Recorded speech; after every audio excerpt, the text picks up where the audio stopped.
Whatever I do to my own mom, it shouldn't matter to you. I'm doing everything to take care of my parents.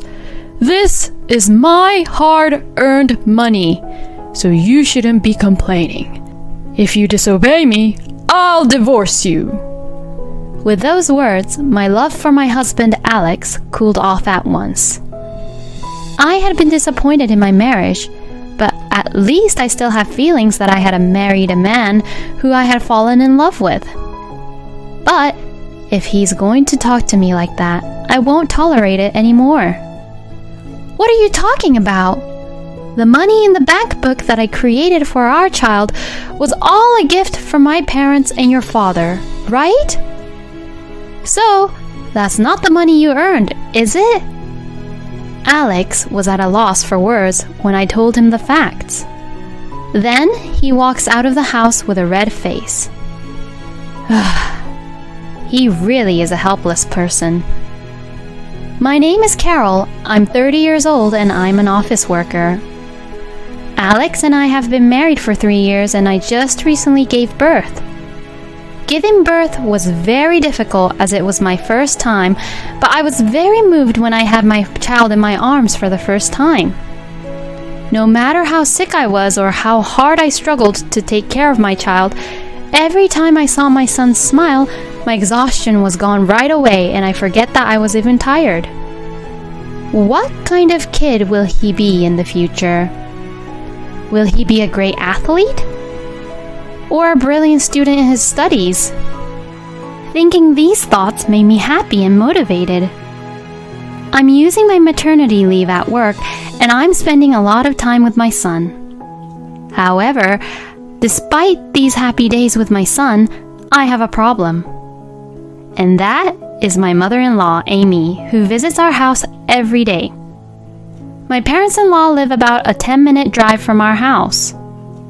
Amy is here on behalf of Alex, who is busy with work, and my parents who live far away in order to support me after the birth of our son, but she is not fulfilling that role at all. She never takes care of my son, and as soon as she arrives at my house, she sits down on the sofa and says, "Gimme snacks and tea." And then she just spends her time watching TV shows and DVD movies on the TV. I'm the one having to take care of her when she should be the one supporting me. One day, I couldn't stand it any longer and asked her to leave by saying, "You don't have to come anymore." But that evening, Alex lectured me about my actions. "You've hurt my mother by trampling over her kindness to even try to support you." Apparently, after being told to leave by me, Amy told Alex about it. Alex wouldn't stop getting angry even when I told him to stop because our son would start crying. Yes, Alex is a mama's boy. Thinking now, I really regret about how I didn't realize this before we got married. I really wish I could turn back time. Alex is as mama's boy as he can get. He nags me to cook like how his mother cooks, and he seemed to have his mother pick out his clothes for him, so he always leaves all of his clothes shopping to me. "My mom did this, you know? My mom did that, you know? Why can't you be like my mom?" I am really fed up with him saying my mom in every sentence.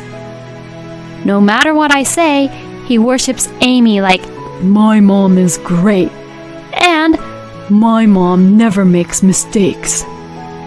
Still, I wanted Alex to change his mind, so I voiced my opinion. "I don't really need Amy to come over, and if you help me raise our child." But even if I told him so, Alex would say, No, I'm working and I'm tired. Besides, it would be better for the mother to take care of the child."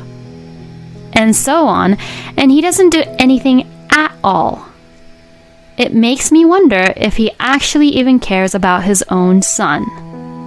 Plus, he says that he's tired, but I'm also tired too. I'm the one who is always there for our son who cries at night, and I'm the one who is always there during that day, raising our son, doing housework, and even babysitting Amy. If Alex was to live the life I do now, he'd probably give up within an hour. I glare at my husband with these thoughts in my head. But he seemed to think it was none of his business and lays down on the sofa, ignoring me completely. Anything I say, Alex ignores, so babysitting Amy continues. Hey Carol, is lunch ready yet? I'm starving. It is your role to support and help me cook in the first place, you know. Hey Carol, the baby's crying, she says while I'm cooking. Your role is to... I give up. I can't even be bothered to think about it in my head too. As I was exhausted from childcare and lack of sleep, the presence of Amy, who came in and did nothing to support me, was really causing me a lot of stress. But she doesn't matter to my beloved son. It is my husband who matters to my son, but since Alex is not cooperative at all, I am the only one who can be there for him. Oh, it's already this late. Well, I'd better get going. Around 5 p.m., Amy always uses my makeup table to put on her fancy makeup before heading out to town. What on earth is she doing and where is she going? I got curious, so one day I asked her about it, and she answers in a happy tone. I'm seeing my friends for a drink or tea and doing many other fun things. I really wonder if this is the truth. She wears a lot of makeup and expensive clothes just for that. Amy is 58 years old now, but she is a former model and looks younger than her actual age. If you were to tell me that she was in her late 40s, well, I wouldn't question that at all. That's why there was something fishy about this whole situation. But, well, I didn't really care about that, and I thought that if she was going out anyways, she should have done that during the time when she's at our home, lounging around. And I guess about an hour later after that, my father-in-law, Bob, came over. I was getting really fed up with Amy's behavior day after day, and I couldn't take it anymore, so I consulted to Bob. Bob wanted to see his grandchild, so he made time in his busy schedule to come and see us. I wondered how such a kind father like him could have brought up such a short-tempered, immature husband like Alex. I see. So, she just lounged around the whole day and left in the evening saying that she was meeting a friend. Yes. Actually, I had secretly taken a video of how Amy usually spent her time at our place so that I could talk to Bob about it. Bob sighed as he watched the recorded video. I am terribly sorry. If I had realized it earlier, I could have helped you more, Carol. No, it's not your fault at all, Bob. Bob had said he would fully cooperate with me. After that, Bob started coming to my house to help and support me with various things. Bob is already retired, so he said that he could make time during the day. I told him I was sorry to ask him to do that for me, but Bob insists, If I don't go, Amy will always be the parasite. So he came almost every day.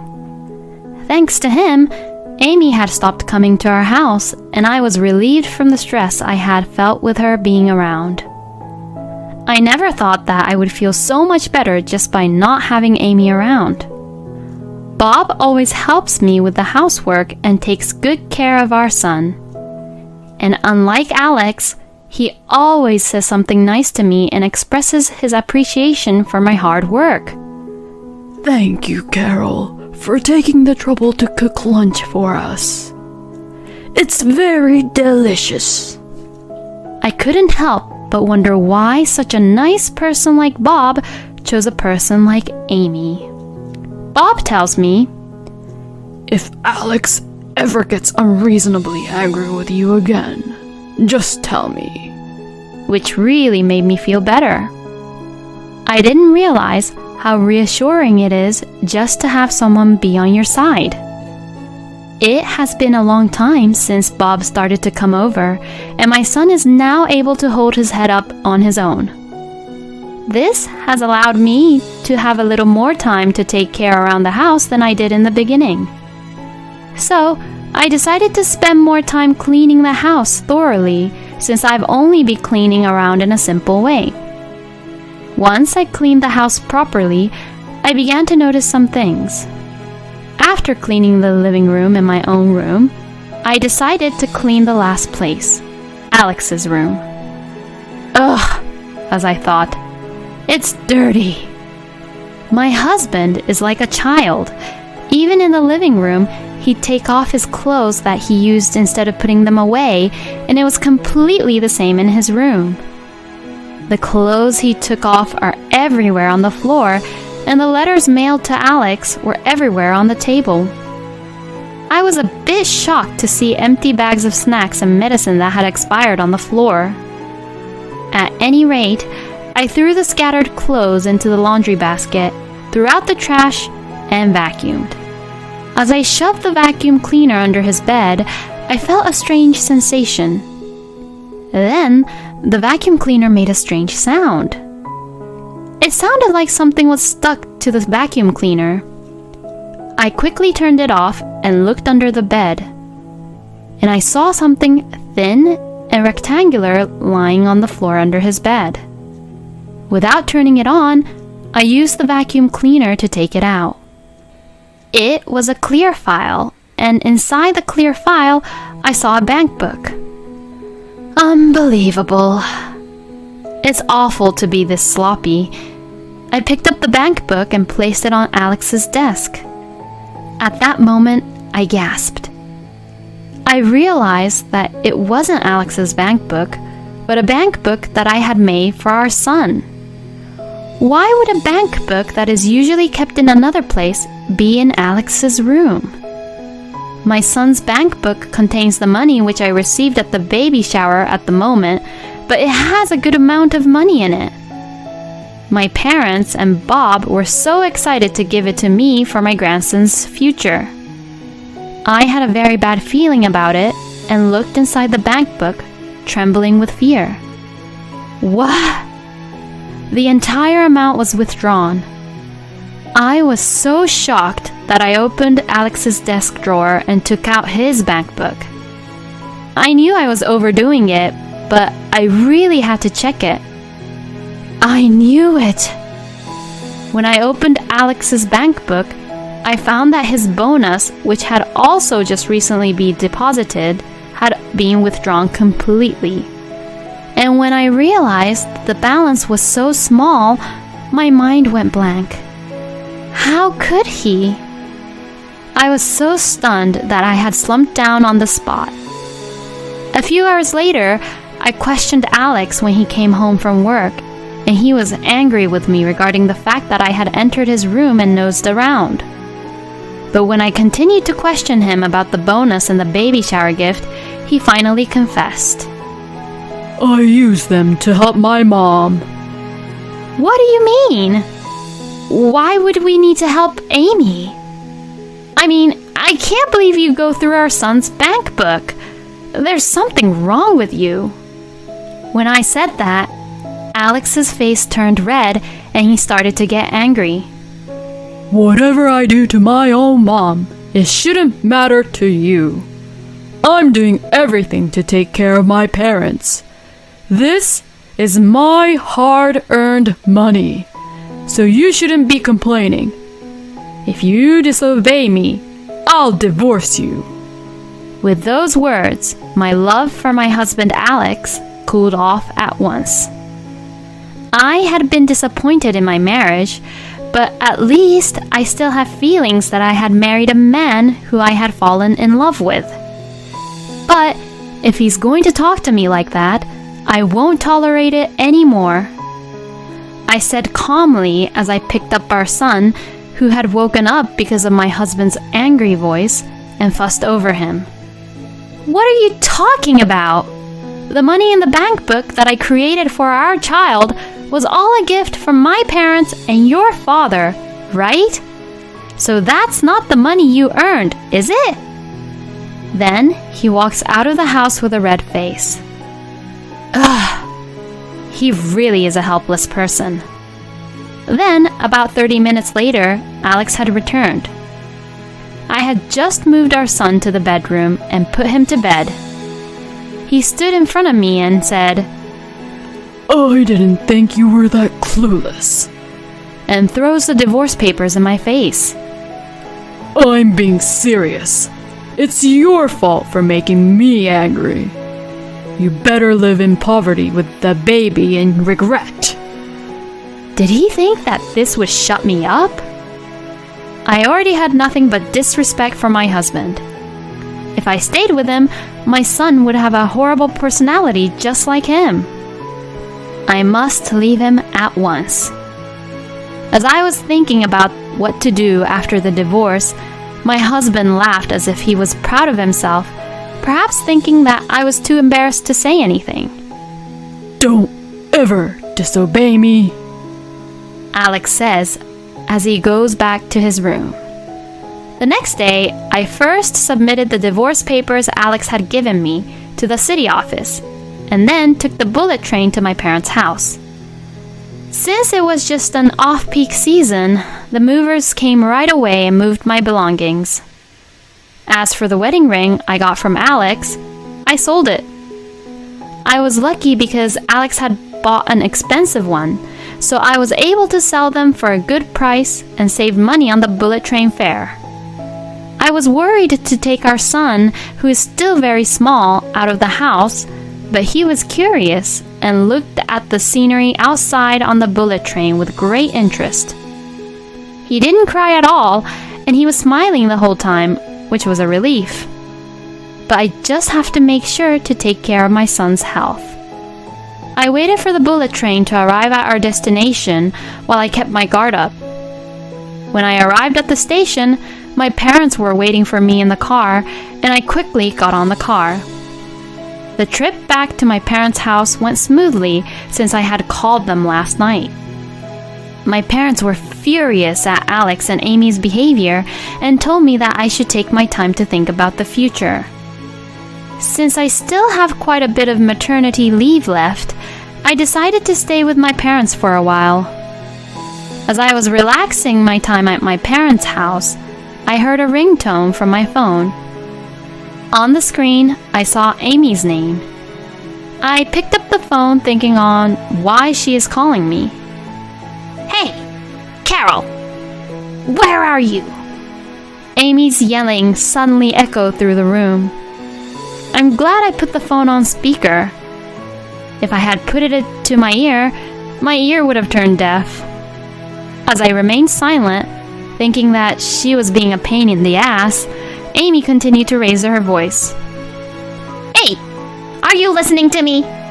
Because you're not coming home, my little boy Alex is crying, you know. I said in a low voice to Amy, who was fussing about. Who the hell are you? Huh? Amy was so surprised that I suddenly said in such a low voice. Since I'd been nice to her up until now, I guess she did not expect such a low voice and in bad-tempered attitude. Ah, you mean that man who used to be my husband who is a mama's boy? I've broken up with that man, so since then, I've completely forgotten about you. But broken up? You mean you filed the divorce papers? Amy looks shaken up. Yeah, of course I did. That lousy man is bad for my child's education. But I was the one who suggested him about using divorce papers as a threat. Why did you have to take it so seriously and filed it? Take it back now. Amy had raised her voice again to accuse me.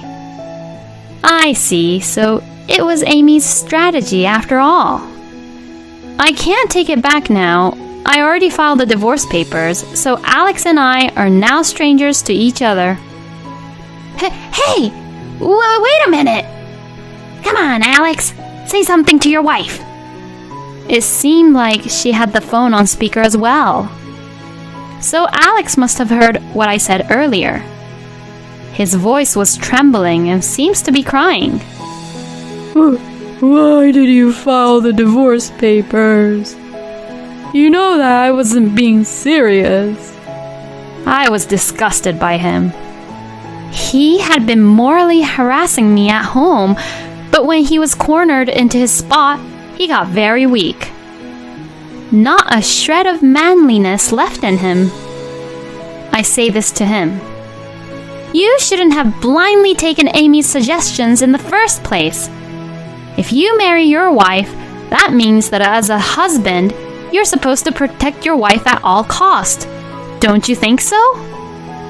Do you have any idea how much I suffered because of Amy?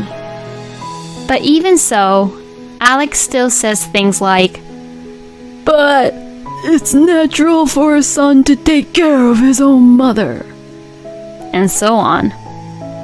I had no choice but to tell him who Amy really is.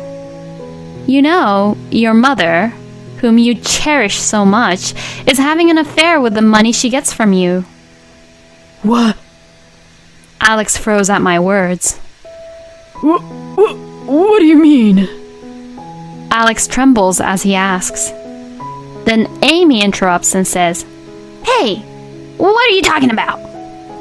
I calmly say, I did some research with Bob. What? Amy seemed quite upset, and her voice was trembling. Amy always went out in the evening all dressed up with makeup, so I met up with Bob and followed her. She said she was going to have tea with a friend, but for some reason, she walked into an expensive-looking restaurant arm in arm with a man in his 40s. Mom, what's the meaning of this? There must be some kind of mistake. You must have mistaken with someone else who looks like me. It's no use trying to get away with it. We have already hired a professional to get proof of her affair. Bob is already preparing for a divorce and will demand alimony from you and the man who you were having an affair with. No way! Amy seems to be in a panic. And she forgot to actually deny the affair. You need to explain, Mom. You're saying Mom used the money I gave her to play with a guy who wasn't Dad? Oh, no, that's... Amy is even more in a panic from Alex's comment. The rest is your problem, so please do as you please. I says so as I hang up the phone and blocked Amy's number. Afterwards, Bob divorced Amy, who confronted her with proof of the affair and divorce papers. Amy tried to go back to the man she was having an affair with, but apparently he found out that she had lied about her age by about 10 years and dumped her. She lied that she was in her late 40s, but actually she was about to turn 60, so it's no wonder he'd dump her.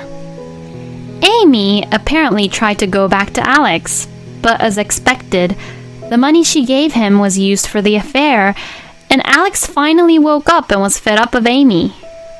He says, I don't trust you, Mom. I don't know when you might steal all my money. And he apparently brushed off Amy. I don't know what Amy is doing now, but it would be impossible for her to get a job with good conditions after being a housewife all her life. I am sure that she is currently working a low-paying job and desperately trying to pay her alimony. As for Alex, he called me and apologized, saying, I'm really sorry for the trouble I caused you about Mom. I did something horrible and I can't take back what I did. As for the baby shower gift that I withdrew without permission, I borrowed money from my father and transferred it to your account.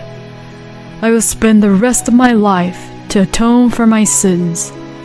So, let's be a family again. As soon as my husband said that, I got goosebumps all over. Only men with common sense and sincere men are allowed to say, "Let's be a family." A mama's boy should never say that. I coldly said, "I refuse. Just pay for the child support." And I hung up the phone and blocked his number from calling me. I heard that Alex was quite in a shock, but as long as he owes money to Bob, he has to work to pay off the debt. And since Bob is looking over him thoroughly, Alex has no choice but to pay for child support without any delays. I have been in touch with Bob since then, and he says that Alex is working and paying his bills every day with a face like he is about to die. It's really a good feeling to get back at them like this. Meanwhile, my maternity leave is over, so I rented a room in a new apartment and started living with my son. Currently, I am working very hard to raise my sweet son. I will do whatever I can to take care of my son, so I will continue to earn more and more money so that my son can do whatever he wants to do in the future. I am so disgusted by both the mama's boy, immature husband, and the mother-in-law who is having an affair. But I'm so glad that the father-in-law is a sane person and was on Carol's side. Carol may have a tough time as a single mother from now on, but I hope she hangs in there. I wish that she and her son a very happy life together. Thank you for watching until the end. Please subscribe to our channel. See you in our next video.